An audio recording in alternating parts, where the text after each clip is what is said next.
Okay.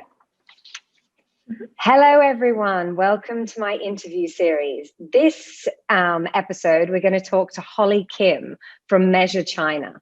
She is originally from Korea, but has lived in China and the US and has an extensive experience of all three markets. Now she's really focused on helping beauty brands make data-based decisions in the competitive and rapidly growing market that is China. So Holly, thank you so much for joining us. Thank you, Ellie, for having me today. We've got lots of things to talk about, and obviously Holly has lots and lots of data at her fingertips, so we could go on all day. But let's maybe start with a bit of an overview about Measure China and how you guys help beauty brands in the market. Okay, so what we do normally is that we track for all the commerce and social channels, so that by tracking e-commerce platform, we can actually know what kind of products or brands that consumer actually do purchase online. And through analyzing social media platforms, we can actually find out, like, understanding the unmet needs of consumers and what they actually do talk about in social media in terms of the foreign brands or domestic brands or any ideas that's going on with the beauty related markets. So understanding both commerce and social channels, we can actually correlate those two data together and then deliver data-based solutions for those beauty brands in Korea and also in other countries. Yeah, great. So it really gives, I guess it really gives brands that use the system an edge, because they have that data, right, that it would take their teams way too long to be able to do it themselves. Correct, because like China market itself is so huge and so enormous, and it is really impossible to track every single detail, like with the brand managers itself. So with the data itself, like that's how we deliver the data, and then hoping to help brands to make database decisions and then finding out the business opportunities behind them. Right. Well, I mean, I guess based on that, then what beauty categories do you see an opportunity or a white space for international brands coming into the China market? I've actually talked about this a few days ago in other sessions, and I really think that, like, right now there are two very segmented market in China. So either consumers go really for like luxurious brands, luxurious products, or they either go really for cost-effective products. And then they will also look for what's best for them, what's best for their skin type, what suits my skin, and all the detailed information. So right now, what we see as in general is that we see a bigger growth in skincare market for global international brands rather than for the Chinese local brands. And we know that like Perfect Diary, Flores's, Color Key, a lot of very famous tiers in cosmetic market are for the local brands are very focused in color makeup rather than the skincare makeup. And right now, like premium market is really rising. So such as like Estée Lauder, Lancôme, Hu, La Mer, like Torasu, a lot of those kind of luxurious brands have grown like 40% compared to 2019 versus 2020. So we think that skincare, especially like skincare sets or essence or emulsion, that has gone really over like 40% for the past year. So we think that these various subcategories will see very high growth and potential for the international brands. Okay, so luxury, international, essence, three big areas. Yeah, okay. I mean, I think we are seeing some local Chinese domestic skincare brands, that even some that are very old, like Patron, like you've got ones that have become more popular recently, and I guess the Chinese, maybe we're seeing some consumers embracing that they wouldn't have before. But it's interesting how you segment the market like that. And you obviously, China's so big, there are so many people, and you know everyone has their preferences. And And yeah, it's an interesting area. So what about clean beauty? So clean beauty is something that, you know, I personally am very passionate about, as you know, and I do see some change in consumers in China, what they're looking for in this. But from your data, what are you seeing in the clean beauty space? Yeah, actually, like the market, like the clean beauty market, isn't really huge at the moment. But we see the potential in it, because Chinese people, Chinese local consumers, they also do talk about like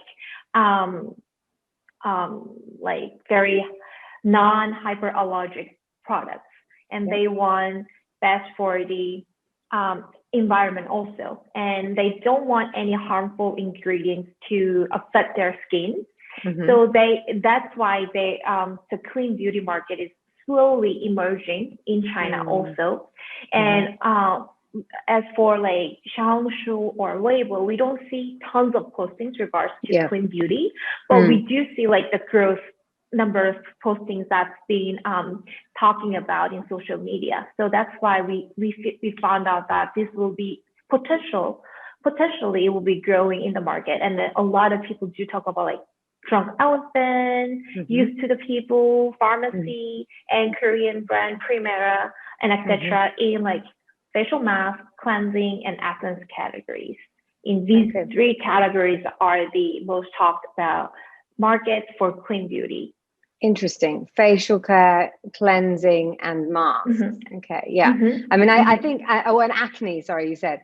Yeah, I mean, I think sensitive skin is obviously a good trigger for people. If they have issues with acne or sensitive skin, then they're looking for something that won't irritate. Right. So that's definitely something that I've seen as well. So, I mean, yeah, it's good to see that it's growing, but I do agree it's still a small, area. Yeah, and I think those sea beauty brands are obviously, as we've already mentioned, they're growing in popularity. Yeah, you talked about obviously the ones that are most well known in the West are the color cosmetics brands like Perfect Diary. But in the skincare space, what do you think, you know, is the strengths of the Chinese brands coming through? Yeah, as in general, I feel like what Chinese brands are doing really well is that they target very low price strategy, like those kind of middle and low end consumers. That's what they're doing well. But also, they're also like the quality itself is going up. So they are collaborating with like Cosmex, one of the largest OEM manufacturers, to actually feel like their brands and their products are very, very cost effective, even though it's a low price range, but still the quality itself is really, really well. So that's how they are like communicating with their consumers. And they even do marketing themselves in that perspective also. So I think that's the most interesting part for me to see in the recent years, because in the past, I didn't really see those kind of marketing keywords related to, oh, we are working with these kind of manufacturers, so you can actually trust our products and etc. They're very marketing their products as a concept based, but not as like trustworthy kind of concepts.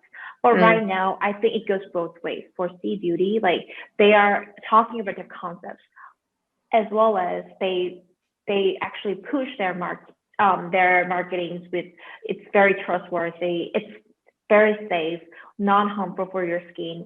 So many of like younger consumers or even elder people are also do buy those kind of Sea Beauty related products. And lastly, I think that they do have a lot of the national pride. So it gives them sense of like sense of identity when purchasing the domestic goods. So I think that kind of lies behind the consumer's mind that, oh, these brands and these Sea Beauty products are actually do really well, works really well for my skin. And yeah, absolutely. I that's the catalyst, isn't it? That's the reason that the brands have started to become more popular, because of the patriotism. But actually, as you said, the quality of the products has gone up. I think it's something that was shared by Linlin in the Measure China webinar that we did together, about the amount of R&D that the Chinese brand generally, percentage of investment in R&D is very low traditionally compared to a Western group like L'Oreal. But this is changing, and with, as you said, like Perfect Diary with Cosmax, but other brands with Cosmax as well, just that focus on the product, because ultimately it's quite a clever strategy. You market, you invest heavily in marketing, you really get a brand positioning, a market leader positioning, and people buy your products because they're new and there's a lot of hype, right? But then if you want to sustain that, you absolutely have to have good product, right? You have to, you know, so ideally you launch with it all at once, but if you don't do that, then now is the time they really need to focus. And also, like, we know that's the case too. Like, they collaborate with like the hospital dermatologist, and they even sell it in offline hospital. Like, there is a hospital and then a little section where you can actually buy Winona products. So by collaborating with these kind of hospitals and dermatologist department, it kind of gives a sense to consumer that, oh, this product is really, really recommended by the doctor, and it's very trustworthy. So I think they plays really well in terms of, like, one is R&D, as you mentioned, and also the marketing and distribution part as well. Yeah, and I think that's actually an interesting one for international brands, because when you're coming into a market, maybe in your home market, you do work with dermatologists or doctors, you know, you have that tie-up. But coming into a new market like China, to create that, you actually need to recreate that in the market. Of course, some of your marketing can be, okay, this doctor, famous doctor in the US, but actually to really connect with people, you need to do it locally. So I think that's something that brands struggle with, and maybe at the moment there aren't many partners that can really help them forge those relationships, especially smaller brands. That can be really tricky. Yes, totally agree with that. Yeah, really, really tricky. Okay, so then thinking about trends, because that's what you guys, you know, you're experts in looking at the data and seeing trends.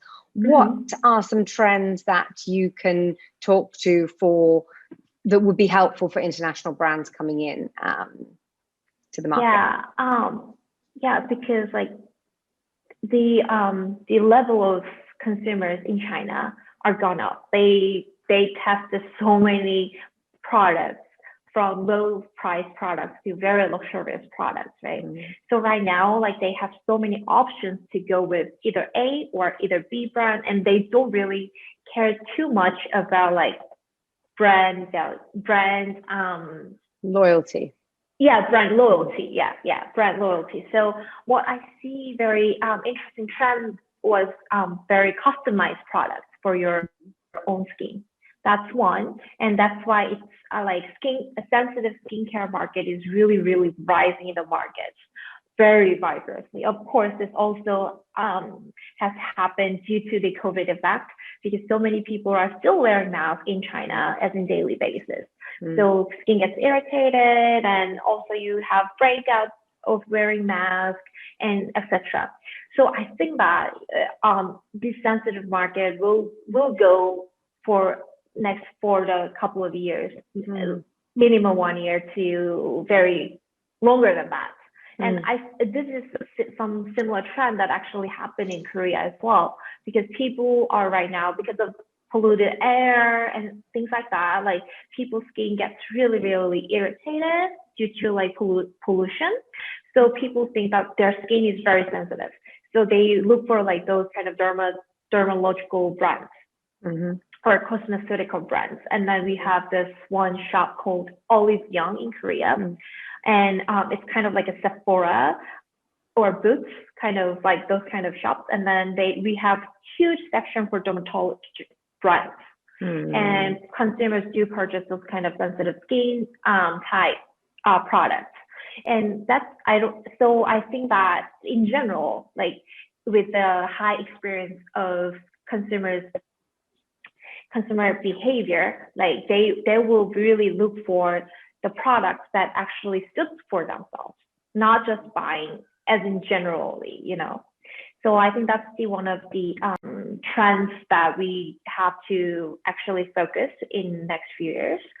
And also, like, I want to mention about the scalp care. Oh, yes. Yeah. Yes, scalp care too. Because right now, like, not only the cosmetic products for the facial products, but also consumer need in anti-aging is also rising. So they think that if scalp gets saggy, your skin will also get saggy. So that there is a one saying in China that your scalp and your face is like a one skin. So that's this saying that's emerging in the market in China. So I think that consumers' needs in early anti-aging to anti-aging is really emerging in the market from 2019 to even now. And there's so many newly launched products based on those kind of anti-aging benefits. So I think that these are two emerging trends that I want to mention in the interviewing with you. Yeah. Yes, absolutely. I mean, I think customized beauty is something that even in the West is sort of really, it's starting to take off now. It's been there for a while, but it hasn't maybe worked. It's been a bit gimmicky. And now, now that's changing. So what will be interesting with China is how that will actually work, right? But with cross-border, especially with so many of the types of brands that are doing customization would be cross-border. So how does all those logistics and how does that whole process work will be interesting. But I agree that there's definitely the demand there from consumers' perspective. And also one thing that's so interesting with the Chinese consumer is that they're so well educated. They read the ones that most of the brands we're talking to are targeting. They read so much, they research, they know about the ingredients. Exactly. So customization has a lot of legs there because they're really interested in the detail. I mean, one of the very surprising point for me was that I didn't know like Chinese consumers were that eager to understand and learn so many ingredients in one particular item. That was a really shocking point for me. It's like the Xiaohongshu is kind of like educational platform where big Wanghongs to micro Wanghongs, they talk about, even to normal consumers, they talk about so many ingredients that are in one item, and then and then if you are in this kind of skin type, you have to avoid it, and then you cannot use certain items during the day, or that was really shocking part for me. Yeah, and I think one thing's interesting when I do the social listening for many of the brands that I'm working with is the way consumers talking about avoiding certain ingredients. So, for example, in pregnancy, when people are pregnant, so they're looking for sensitive products that are good for sensitive skin, generally looking at clean products. And the types of ingredients that they talk about, fragrance is one that they really don't want in either. And in the West, although if you're looking at clean skincare and you're into it, fragrance is a problem. Right. But in China, it seems like that realization is quite people have that early on in their clean beauty sort of discovery. That's something that's quite different. And I just think it's very interesting that people are really looking for what's not in it. Because ideally they keep using this skincare that they currently use. So they want to search to see, is this ingredient in this product? Or is it? Exactly. So that's something that is very interesting. And so I think customization has a lot of legs, but it will be interesting how brands tackle that in the China market. So great. And was there anything else that we sort of any other trends or anything else that you thought of that we could talk about? Actually, one of the interesting part was that right now, because after the COVID, COVID hit really hard in China for the first quarter of last year, right? And then China recovered really fast from the March. And starting of the March, Alibaba whole very big, huge promotions for Women's Day, and then the e-commerce market has gradually really, really recovered so fast. Mm. And during the first quarter of the lockdown, like a lot of categories has like consumers do purchase a lot on skincare or skincare products.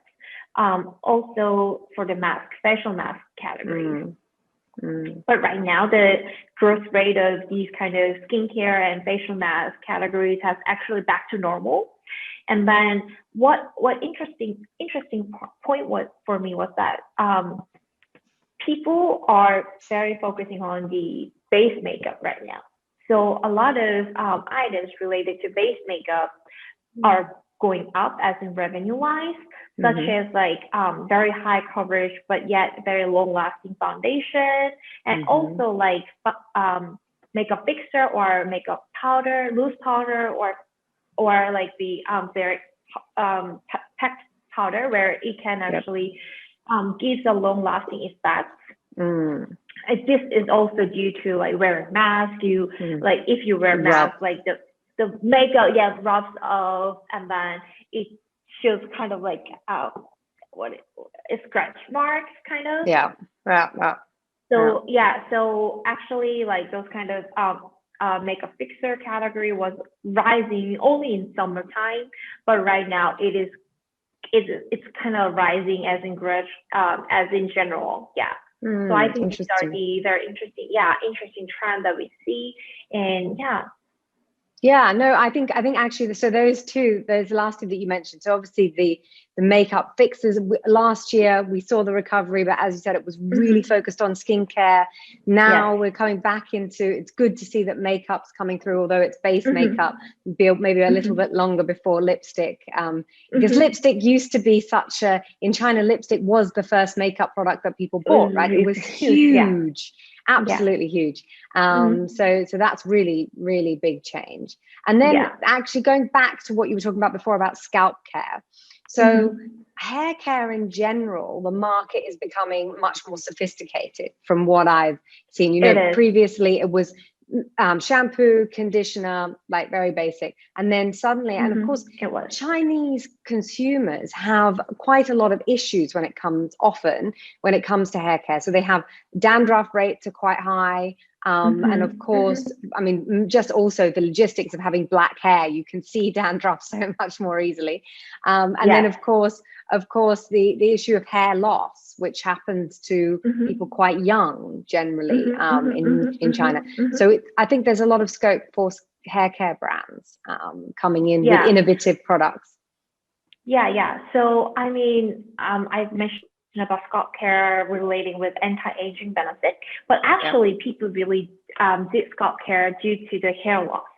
So people were like Chinese consumers were doing scalp care because they want to prevent for the hair loss. But right now the trend has been kind of emerging in the market about like, of course you have to prevent for your hair loss, but also while doing scalp care, you can also make your scalp and the face looks less saggy, so that it gradually, it will make you look younger.